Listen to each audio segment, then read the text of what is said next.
Hi all, welcome to ನನ್ನ ಪ್ರಪಂಚ. ಎಲ್ಲರೂ ಹೇಗಿದ್ದೀರಾ? ನಾನು ತುಂಬ ಚೆನ್ನಾಗಿದ್ದೀನಿ. ಆ್ಯಂಡ್ ಆಫ್ಟರ್ ಲಾಂಗ್ ಡೇಸ್ ಒಂದು ಟ್ರಿಪ್ ಹೋಗ್ತಾಯಿದ್ದೀವಿ. ಲಾಂಗ್ ಟ್ರಿಪ್, ಅದು ನನ್ನ ಮಗಳ ಮೊದಲನೇ ಟ್ರಿಪ್ಪು.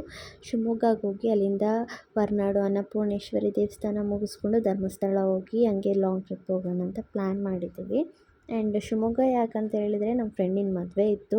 ಸೊ ಆ ಮದುವೆ ಇದ್ದಿದ್ದು ಹಿಡನ್ ರೆಸಾರ್ಟ್ ಅಂತ ಹೇಳಿ ಶಿವಮೊಗ್ಗ ಹತ್ರ ಅಲ್ಲಿತ್ತು. ಆ್ಯಂಡ್ ತುಂಬ ಚೆನ್ನಾಗಿದೆ, ಲೈಕ್ ಅಡಿಕೆ ತೋಟ ಎಲ್ಲ ಸರೌಂಡೆಡ್. ಸೊ ತಂಪಿತ್ತು ಆಚೆ, ಬಟ್ ಅಂತೂ ಬಿಸಿಲಲ್ವ. ಸೊ ಹಾಗಾಗಿ ನಾವು ರೂಮಿಗೆ ಬಂದಿದ್ವಿ. ಅಲ್ಲಿ ಫುಲ್ ಕಂಪ್ಲೀಟ್ ಎ ಸಿ ಇತ್ತು, ಹಾಗಾಗಿ ಎಲ್ಲ ಇಲ್ಲೇ ಸೆಟಲ್ಡ್ ಆಗಿದ್ವಿ. ಆ್ಯಂಡ್ ಇದು ಡ್ರೆಸ್ಸಿಂಗ್ ರೂಮು ಅಂದರೆ ಎದಕ್ಕೆ ಕ್ಯಾಪ್ಚರ್ ಮಾಡಿದೆ ಅಂದರೆ ಕಂಪ್ಲೀಟ್ ಫುಲ್ ಆಫ್ ಮಿರರ್. ನೋಡ್ಬೋದು ನೀವು, ರೌಂಡ್ ಯಾರು ಎಲ್ಲಿ ಬೇಕಾದರೂ ನಿಂತ್ಕೊಂಡು ರೆಡಿ ಆಗಲಿ ಅಂತೇಳಿ ಕಂಪ್ಲೀಟ್ ಮಿರರ್ ಹಾಕ್ಸಿದ್ದಾರೆ. ಆ್ಯಂಡ್ ಕಂಪ್ಲೀಟ್ ಎ ಸಿ ಅಂದರೆ ಎಷ್ಟು ಫ್ರೀಝರ್ ಥರನೇ ಇತ್ತು. ಆ್ಯಂಡ್ ದಾರ ಮುಹೂರ್ತ ಎಲ್ಲ ಮುಗಿಸ್ಕೊಂಡು ಫೋಟೋಸ್ ಎಲ್ಲ ಸ್ವಲ್ಪ ಕ್ಯಾಪ್ಚರ್ ಮಾಡ್ಕೊತೀವಲ್ಲ, ಮ್ಯಾಂಡಿಟರಿ ಮದುವೆ ಅಂದಮೇಲೆ ಫೋಟೋ ಕ್ಯಾಪ್ಚರ್ ಮಾಡ್ಕೊಂಡು ಮತ್ತೆ ಬ್ಯಾಕ್ ಟು ರೂಮಿಗೆ ಬಂದ್ವಿ. ರೂಮಲ್ಲಿ ಸ್ವಲ್ಪ ರೆಸ್ಟ್ ಮಾಡ್ತಾಯಿದ್ವಿ. ಆ್ಯಂಡ್ ಈ ಅಂಕಲ್ ಅಂದರೆ ನನ್ನ ಫ್ರೆಂಡ್ ಮದುವೆ ಇತ್ತಲ್ಲ, ಅವರ ಅಕ್ಕನ ಹಸ್ಬೆಂಡ್. ಓಕೆ, ಫುಲ್ ಕಂಪ್ಲೀಟ್ ನನ್ನ ಮಗಳ ಜೊತೆಗೆ ಅವರೇ ಇದ್ದಿದ್ದು. ಎಷ್ಟು ಚೆನ್ನಾಗಿ ನೋಡಿಕೊಂಡ್ರು ಅಂದರೆ ಅಷ್ಟು ಚೆನ್ನಾಗಿ. ಅವಳು ನನ್ನ ಮಗಳು ಕೂಡ ಅಷ್ಟು ಕಂಫರ್ಟ್ ಇದ್ಲು. ಅವಳು ಯಾರ ಹತ್ರನೂ ಅಷ್ಟು ಕಂಫರ್ಟ್ ಇದ್ದಿದ್ದು ನೋಡೇ ಇಲ್ಲ ನಾವು. ಆ್ಯಂಡ್ ಈಗ ಇನ್ನು 6 ಮಂತ್ ಜನಕ್ಕೆ ರೆಕಗ್ನೈಸ್ ಮಾಡಿ ನಮ್ಮವ್ರು ಯಾರು ಏನಂತ ಎಲ್ಲ ಗೊತ್ತಾಗ್ತಿರತ್ತೆ ಅವಕ್ಕೆ. ಅವ್ರು ಜಸ್ಟ್ 1-2 ಡೇ ಅಷ್ಟೇ ಫಸ್ಟಿಗೆ 1-2 ಸತಿ 2 ಟೈಮ್ ಏನೋ ಅಷ್ಟೇ ಮೀಟ್ ಆಗಿದ್ದವರು. ಅಲ್ಲಿಗೆ ಅಷ್ಟು ಹಚ್ಕೊಂಡ್ಬಿಟ್ಟಿದ್ಲು. ಆಮೇಲೆ ಅವರು ಹಸ್ಬೆಂಡಿಗೆ ಕೊಟ್ಟು ಹೋದರು ಪಾಪುನ. ಆಚೆ ಹೋಗ್ತಾಯಿದ್ರು. ಇಲ್ಲಿ ನೋಡಿ ಆಡ್ತಾ ಇರೋದವಳು ಅವ್ರ ಅಪ್ಪ ಜೊತೆ ಅಂತ. ಅಷ್ಟು ಕ್ಯೂಟ್ ಅಂದರೆ ಮಕ್ಕಳೇ ಕ್ಯೂಟ್ ಅಲ್ಲ, ಅಷ್ಟು ಒಂಥರ ಖುಷಿ. Next back to reception start ಆಯಿತು. ಹಾಗಾಗಿ ಹೋಗೋಣ ಅಂಥೇಳಿ ರಿಸೆಪ್ಷನಲ್ಲೂ ಫೋಟೋಸ್ ಎಲ್ಲ ತಕ್ಕೊಂಡು, ಅಂದರೆ ರಿಸೆಪ್ಷನ್ ಮುಗಿಸ್ಕೊಂಡು ಹೋಗೋಷ್ಟೊತ್ತಿಗೆ ಫುಲ್ ರಶ್ ಆಗಿಬಿಟ್ಟಿತ್ತು ಜನ. ಅಂದರೆ ಊಟಕ್ಕೆ ತುಂಬ ಜನ ಆಗಿಬಿಟ್ಟಿದ್ರು. ಅಲ್ಲಿ ಶೆಕೆ, ಅಲ್ಲಿ ಎ ಸಿ ಇಲ್ಲ, ಏನಂತಿಲ್ಲ. ಅಂದರೆ ತೋಟ ಇದೆ ಫುಲ್ಲು, ಬಟ್ ಗಾಳಿ ಆಡ್ತಾ ಇಲ್ಲ. ಹಂಗಾಗಿ ನನ್ನ ಮಗಳಿಗೆ ಸಮಾಧಾನ ಮಾಡಲೇಬೇಕಿತ್ತು. ಈ ಥರ ತೀಟೆ ಮಾಡಿಸ್ಕೊಂಡು ಆಟಿಸ್ಕೊಂಡು ಸಮಾಧಾನ ಮಾಡಿದ್ವಿ. ಯಾರ ದೃಷ್ಟಿನೂ ಹಾಕಬೇಡಿ, ಖುಷಿಪಡಿ, ದೃಷ್ಟಿ ಹಾಕಬೇಡಿ ಮಗಳ ಮೇಲೆ. ಓಕೆ. ಆ್ಯಂಡ್ May 6th ನಮ್ಮ ಆ್ಯನಿವರ್ಸರಿ ಇತ್ತು. ಸೊ ಹಾಗಾಗಿ ಎಲ್ಲ ಫಂಕ್ಷನ್ ಎಲ್ಲ ಮುಗಿಸ್ಕೊಂಡು ಸಕ್ಕರೆಬೈಲು ಅಂತ, ಸಕ್ಕರೆಬೈಲಿದೆಲ್ಲ ಊರು ಆನೆಗಳಿದಾವಲ್ಲ, ಅಲ್ಲಿ Sakrebailu hotel name hotel Sakrebailu. ಅಲ್ಲಿ ಹೋಗಿ ಅಲ್ಲಿ ನಾವು ಆ್ಯಕ್ಚುಲಿ ಫಿಶ್ ಅಂದರೆ ಇಲ್ಲ ಅಲ್ಲಿ, ಬಟ್ ಅಂದರೆ ಏನು ಹೇಳ್ತಾರೆ ಅದಕ್ಕೆ, ಫಿಶಸ್, ಕ್ರ್ಯಾಬು, ಫ್ರಾನ್ಸ್ ಏನಾರು ಡಿಫ್ರೆಂಟಾಗಿ ಟ್ರೈ ಮಾಡೋಣ ಅಂತ ಹೋದ್ವಿ. ಬಟ್ ಅಲ್ಲಿ ಮಾರ್ನಿಂಗ್ ಹೋಗಬೇಕಿತ್ತು ನಾವು. ಅಂದರೆ ಮಾರ್ನಿಂಗ್ ಅಂದರೆ ಆಫ್ಟರ್ನೂನ್ 2-2:30 3 ಒಳಗಡೆನೇ ಹೋದರೆ ಎಲ್ಲ ವೆರೈಟೀಸ್ ಆಫ್ ಫಿಶಸ್ ನಾವು ತಿನ್ಬೋದು. ಬಟ್ ನಾವು ಹೋಗಿದ್ದು ಈವ್ನಿಂಗ್ 7:30 ಹಾಗೆ ಹೋದ್ವಿ. ಸೊ ಹಾಗಾಗಿ ನಮಗೇನು ಸಿಗಲಿಲ್ಲ, ನಾರ್ಮಲ್ ಫಿಶಸ್ ಅಷ್ಟೇ ಸಿಕ್ತು, ಅದನ್ನೇ ತಿನ್ಕೊಂಡು ಬಂದ್ವಿ. ಆ್ಯಂಡ್ ಇದು ನಮ್ಮ ಆ್ಯನಿವರ್ಸರಿ ಸರ್ಪ್ರೈಸ್ ಸೆಲೆಬ್ರೇಷನ್ ನಾನಿದ್ರು ಮತ್ತು ಹೇಮ ಕಡೆಯಿಂದ cake cutting. Next early morning 4:30 ಹಾಗೆ ಬಿಟ್ವಿ. ಶಿವಮೊಗ್ಗ ಬಿಟ್ಟು ನೆಕ್ಸ್ಟ್ ಫಸ್ಟ್ ಹೋಗ್ತಾ ಇರೋದೇ ಹೊರನಾಡು ಅನ್ನಪೂರ್ಣೇಶ್ವರಿ ದೇವಸ್ಥಾನಕ್ಕೋಸ್ಕರ. ಅಲ್ಲಿ ಹಂಗೆ ಈ ಪ್ಲೇಸ್ ಸ್ವಲ್ಪ ಚೆನ್ನಾಗಿತ್ತು, ಮರ ಎಲ್ಲ ನ್ಯಾಚುರಲ್ ಆಗಿತ್ತು. ಸೊ ಹಾಗೆ ಒಂದು ಕ್ಯಾಪ್ಚರ್ ಮಾಡ್ಕೊಳ್ಳೋಣ ಅಂಥೇಳಿ ಹೋದ್ವಿ. And first entered to Horanadu Annapoorneshwari ದೇವಸ್ಥಾನ. ಅಲ್ಲಿ ಹೋಗಿದ್ದೆ ಮೇನ್ ರೀಸನ್ ನನ್ನ ಮಗಳ ಅನ್ನಪ್ರಾಶನ ಮಾಡಿಸ್ಬೇಕಂಥೇಳಿ. ಅಂದರೆ ನಾವು ಅಂದ್ಕೊಂಡಿದ್ವಿ ಭಾಳ ಡೇಸಿಂದ, ಅಂದರೆ ಇವಳಿಗೆ ಫಸ್ಟ್ ಊಟ ತಿನ್ನಿಸ್ಬೇಕಂದ್ರೆ ಹೊರನಾಡು ಅನ್ನಪೂರ್ಣೇಶ್ವರಿ ದೇವಸ್ಥಾನದಲ್ಲೇ ತಿನ್ನಿಸ್ಬೇಕು ಅಂಥೇಳಿ. ಹಾಗಾಗಿ ಪ್ಲ್ಯಾನ್ಡ್ ಮಾಡಿ, ಸೊ ಈ ಡೇಗೆ ಈಗ ಅವಳಿಗೆ 6 ಮಂತ್ ರನ್ನಿಂಗ್. ಓಕೆ, 6 ಮಂತ್ ಈಗ 22nd ಬಂದರೆ 6 ಮಂತ್ ಕಂಪ್ಲೀಟ್ ಆಗುತ್ತೆ. ಸೊ ಹಾಗಾಗಿ ಹೇಗೋ ಸ್ಟಾರ್ಟ್ ಮಾಡಬೇಕಲ್ಲ, ಫುಡ್ ಕೂಡ ಸಾಲಿಡ್ ಸ್ಟಾರ್ಟ್ ಮಾಡಬೇಕು ಅಂಥೇಳಿ ಇದನ್ನು ಮಾಡಿಸ್ಕೊಬರೋಣ ಅಂಥೇಳಿ ಅಲ್ಲಿಂದ ಹಾಗೆ ಪ್ಲ್ಯಾನ್ ಮಾಡಿದ್ವಿ. ನೋಡಿ ಎಷ್ಟು ಕ್ಯೂಟಾಗಿ ಆಡ್ತಾ ಇದ್ದಾಳೆ ಅಂದರೆ ಒಂದು ಸ್ವಲ್ಪನೂ ಡಿಸ್ಟರ್ಬ್ ಮಾಡ್ತಾಯಿಲ್ಲ, ಅಷ್ಟು ಚೆಂದ ಆಡ್ತಾ ಇದ್ದಾಳೆ. ಅಷ್ಟು ಚೆಂದ ಆಡ್ತಾ ಇದ್ದಾಳೆ.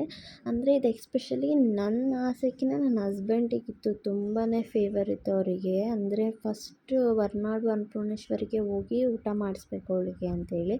ಹಂಗಾಗಿ ಅವಳಿಗೆ ನಾವು ಇಷ್ಟು ದಿವಸ ಅದು ಸಾಲಿಡ್ ಸ್ಟಾರ್ಟ್ ಮಾಡಿದ್ದಿಲ್ಲ. ಅಲ್ಲಿ ಮಾಡಿಸ್ಕೊ ಬಂದಮೇಲೆ ನಾವು ಸಾಲಿಡನ್ನ ಸ್ಟಾರ್ಟ್ ಮಾಡಬೇಕಂತ. ಸೊ ಹಾಗಾಗಿ ಎಲ್ಲ ಆಯಿತು. ಪೂಜೆನೂ ತುಂಬ ಚೆನ್ನಾಗಾಯಿತು. ದರ್ಶನ ಅಂತೂ ತುಂಬ ಚೆನ್ನಾಗಿತ್ತು. ದರ್ಶನ ಎಲ್ಲ ಆಯಿತು. 8 ಒಳಗಡೆ ಟಿಕೆಟ್ ತೆಗೆಸ್ಬೇಕು. ಯಾಕಂತಂದರೆ ಅನ್ನಪ್ರಾಶನಕ್ಕೆ 300 ರುಪೀಸ್ ಕೊಟ್ಟು ಮುಂಚೆನೇ ನಾವು ಟಿಕೆಟ್ ತೊಗೋಬೇಕು. ಬಿಕಾಸ್ ಒಂದೊಂದು ಟೈಮ್ ತುಂಬಾ ರಶ್ ಇರುತ್ತೆ. ಸೊ ಅದಕ್ಕೆ ವಿತಿನ್ 8 ಒಳಗಡೆ ತೆಗೆಸ್ಬೇಕು. ಆ್ಯಂಡ್ ಎಲ್ಲ ಥಿಂಗ್ಸ್ ಅವ್ರದ್ದೇ ಇರುತ್ತೆ. ನಮ್ಮದು ಬೆಳ್ಳಿ ಬಟ್ಲು, ಬೆಳ್ಳಿ ಸ್ಪೂನ್ ಏನಾದ್ರು ತೊಗೋಬೇಕಂದ್ರೆ ಅದನ್ನೊಂದು ತೊಗೊಂಡೋದ್ರೆ ಆಯಿತು ಅಷ್ಟೇ. ಓಕೆ, ಅದರಲ್ಲೇ ನಮಗೆ ಅನ್ನದ ಗಂಜಿ ಅನ್ನದ ಪಾಯಸ ಕೊಡ್ತಾರೆ ಮಗುಗೆ ತಿನ್ನಿಸ್ಲಿಕ್ಕೆ. ಆ್ಯಂಡ್ ಬಂಗಾರದ ಉಂಗುರದಲ್ಲಿ ಮೊದಲನೇ ಸತಿ ತಿನ್ನಿಸ್ಬೇಕು ಮಗುಗೆ. ಯಾಕಂತಂದರೆ ಬೆಳ್ಳಿ ಮತ್ತು ಬಂಗಾರ ಎರಡೂ ಮಗುಗೆ ಸೇರಲಿ ಅಂತ ಹೇಳಿ ಆ ಥರ ತಿನ್ನಿಸ್ತಾರೆ. ಆ್ಯಂಡ್ ಅವ್ರು ಏನು ಹೇಳಿದರು ಅಂದರೆ, ಹೊರನಾಡು ಅನ್ನಪೂರ್ಣೇಶ್ವರಿ ದೇವಸ್ಥಾನದಲ್ಲಿ ಮಗು ಫಸ್ಟ್ ಟೈಮ್ ಅಂದರೆ ಊಟ ಸೇವಿಸಿದರೆ, ಅಂದರೆ ಊಟ ಮಾಡಿದರೆ ಅವಳಿಗೆ ಲೈಫ್ ಲಾಂಗ್ವರೆಗೂ ಅನ್ನದ ಕೊರತೆ ಬರಲ್ಲ ಅಂತ ಹೇಳಿದರು. ಸೊ ಅದು ಅಲ್ಲಿಗೆ ಹೋದ್ಮೇಲೆ ನಮಗೆ ಗೊತ್ತಾಯಿತು. ಬಟ್ ನಾವು ಮುಂಚೆಯಿಂದನೂ ಅಂದ್ಕೊಂಡಿದ್ವಲ್ಲ ಮಾಡಲೇಬೇಕು, ಹೋಗಲೇಬೇಕು ಅಂತೇಳಿ. ಹಾಗಾಗಿ ಹೋದ್ವಿ. ಆ್ಯಂಡ್ ನಮ್ಮ ನಾನಿಬ್ಬರು ಕೂಡ ಅವಳಿಗೆ ತಿನ್ನಿಸಿದ್ರು. ಹೇಮ ಕೂಡ ತಿನ್ನಿಸಿದ್ದಾಳೆ. ಬಟ್ ಆ ವಿಡಿಯೋ ನಾನಿಬ್ಬರು ಕ್ಯಾಪ್ಚರ್ ಮಾಡಿಲ್ಲ. ಅದು ಅವ್ರ ಮಿಸ್ಟೇಕ್ ಆಗಿಬಿಟ್ಟಿದೆ. ಆ್ಯಂಡ್ ಎಲ್ಲ ಪ್ರಸಾದ ಎಲ್ಲ ಇಸ್ಕೊಂಡು ಅವ್ರ ಹತ್ರ ಆಶೀರ್ವಾದ ಮಾಡಿಸ್ಕೊಂಡು, ಇನ್ನು ಮಿಕ್ಕಿದ್ದು ಕೂಡ ಇತ್ತಲ್ಲ ಪ್ರಸಾದ ಎಲ್ಲ ಅವಳಿಗೆ ತಿನ್ನಿಸ್ಕೊಂಡು ನಾವು ಸ್ವಲ್ಪ ತಿಂದು ಎಲ್ಲ ಮುಗಿಸ್ಕೊಂಡು ಬ್ಯಾಕ್ ಟು ಹೊರನಾಡು ಅನ್ನಪೂರ್ಣೇಶ್ವರಿ ದೇವಸ್ಥಾನದಲ್ಲಿ ಬೆಳಗ್ಗೆ ಟಿಫಿನ್ ಅಂದರೆ ಪ್ರಸಾದ ಇತ್ತು. ಓಕೆ, ಅದನ್ನು ತಿಂದ್ಕೊಂಡು ತಿನ್ನೋಕೆ ಕೂತಿದ್ವಿ. ಫುಲ್ಲು ರಶ್ ಇದೆ. ಎಲ್ಲ ಟೇಬಲ್ ಸಿಸ್ಟಮ್ ಮಾಡಿದರು, ತುಂಬ ಕ್ಲೀನ್ ಇತ್ತು. ಆ್ಯಂಡ್ ಅಲ್ಲಿ ಪ್ರಸಾದ ಏನಂತಂದರೆ ಒಣ ಅವಲಕ್ಕಿಗೆ ಮಜ್ಜಿಗೆ ಕೊಟ್ಟಿದ್ದರು. ಓಕೆ, ಬೆಳಗ್ಗೆ 8 o'clock ನಮ್ದು ಅನ್ನಪ್ರಾಶನ ಆಗಿತ್ತು. ನೆಕ್ಸ್ಟ್ 9:30 ಅಷ್ಟೊತ್ತಿಗೆಲ್ಲ ಇದು ತಿಂದ್ವಿ, ಅಂದರೆ ಪ್ರಸಾದ ತಿಂದ್ವಿ. ಅಲ್ಲಿ ಪ್ರಸಾದ ಬೇಗ ತಿಂದಿದ್ದರಿಂದ ನಮಗೆ ಹೊಟ್ಟೆ ಹಸಿತಾಯಿತ್ತು. ಮತ್ತು ಅಲ್ಲೇ ಹೊರನಾಡುವಿಂದ ಸ್ವಲ್ಪ ಮುಂದೆ ಬರ್ತಾ ನಾವು ನೀರು ದೋಸೆ ತೊಗೊಂಡು ತಿಂದು ಆ್ಯಂಡ್ ನೆಕ್ಸ್ಟ್ ಧರ್ಮಸ್ಥಳಕ್ಕೆ ಬಂದ್ವಿ. ಧರ್ಮಸ್ಥಳಕ್ಕೆ ನಾವು ಆಲ್ಮೋಸ್ಟ್ 1:20 ಅಷ್ಟೊತ್ತಿಗೆಲ್ಲ ರೀಚ್ಡ್ ಆಗಿದ್ವಿ.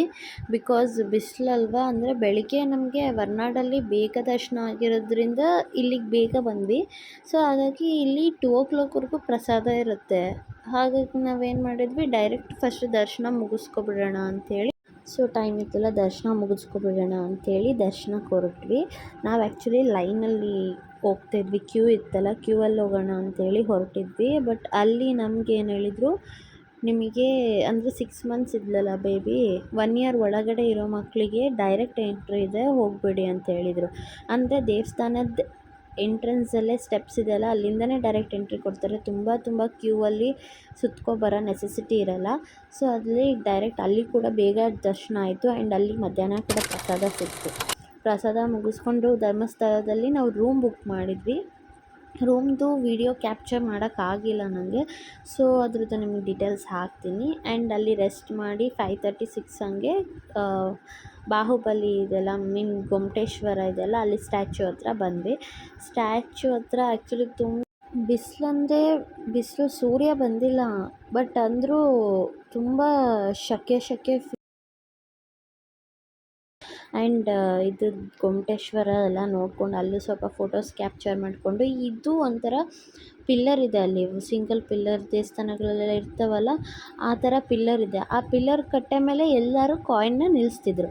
ಯಾಕಂತ ಗೊತ್ತಿಲ್ಲ ರೀಸನ್ನು. ಸೊ ನಾನು ನನ್ನ ಹಸ್ಬೆಂಡಿಗೆ ನಿಲ್ಲಿಸಿ ಅಂತ ಅಂದೆ. ಅವರು ನಿಲ್ಲಿಸಿದ್ದಾರೆ ನೋಡಿ. ಆ್ಯಂಡ್ ಅವ್ರು ನಿಲ್ಸಿದ್ಮೇಲೆ ನಾನು ನಿಲ್ಲಿಸ್ದೆ. ನಾನು ನಿಲ್ಸಿದ್ಮೇಲೆ ನಾನಿಬ್ಬರು ನಿಲ್ಲಿಸಿದ್ರು, ಹೇಮನೂ ನಿಲ್ಲಿಸಿದ್ಲು, ಎಲ್ಲರೂ ನಿಲ್ಲಿಸಿದ್ವಿ. ಬಟ್ ರೀಸನ್ ಯಾರಿಗೂ ಗೊತ್ತಿಲ್ಲ ನಮಗೆ ಯಾಕೆ ನಿಲ್ಲಿಸಿದ್ರು ಅವರು ಅಂತೇಳಿ. ಸೊ ಎಲ್ಲರೂ ನಿಲ್ತಿದ್ರು. ನಾವು ಅದೇ ಹೇಳ್ತಾರಲ್ಲ, ಕೋತಿ ತಾಂತ ಕೆಡೋದಲ್ಲದೆ ವನನೆಲ್ಲ ಕೆಡಿಸ್ತು ಅನ್ನೋ ಹಾಗೆ. ಗೈಸ್, ಇದಂತೂ ಎಷ್ಟು ಚೆನ್ನಾಗಿದೆ ಅಂದರೆ ಟೆಂಪಲ್ಲು, ರಾಮನ ದೇವಸ್ಥಾನ ಅಷ್ಟು ಚೆನ್ನಾಗಿದೆ. ಹೊರಗಡೆಯಿಂದ ನೋಡಿದರೆ ಯಾವುದೋ ಬೇರೆ ದೇಶದಲ್ಲಿರೋವಂಥ ದೇವಸ್ಥಾನನೇ ನೋಡ್ದಂಗಾಗುತ್ತೆ. ಅಲ್ಲಿ ಫಿನಿಶಿಂಗ್ ಮಾತ್ರ ಅಷ್ಟು ಚೆನ್ನಾಗಿದೆ. ಆನೆ ಮುಖದಲ್ಲಿ ಆನೆ ಸೊಂಡಿಲಿಂದ ಮೇಲ್ಗಡೆ ಸೆಲ್ಫ್, ಅದರಲ್ಲಿ ನೇಮ್ ಬೋರ್ಡ್. ಎಷ್ಟು ಡಿಫ್ರೆಂಟಾಗಿ ಥಿಂಕ್ ಮಾಡಿದ್ದಾರೆ ಅಂದರೆ ಅಷ್ಟು ಚೆನ್ನಾಗಿದೆ.